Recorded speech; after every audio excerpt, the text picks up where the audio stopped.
Fairy Tales by Brothers Grimm, Chapter 27, The Old Man and His Grandson.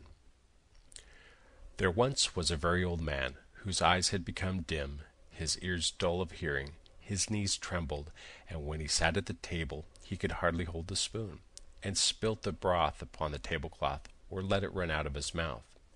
His son and his son's wife were disgusted at this, so the old grandfather at last had to sit in the corner behind the stove, and they gave him his food in an earthenware bowl, and not even enough of it. And he used to look towards the table with his eyes full of tears. Once, too, his trembling hands could not hold the bowl, and it fell to the ground and broke. The young wife scolded him, but he said nothing and only sighed.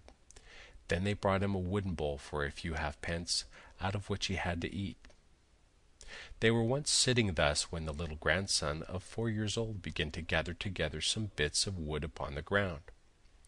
"What are you doing there?" asked the father. "I am making a little trough," answered the child, "for father and mother to eat out of when I am big." The man and his wife looked at each other for a while, and presently began to cry.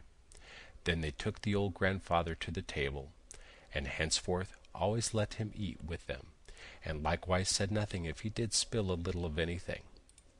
End of chapter 27.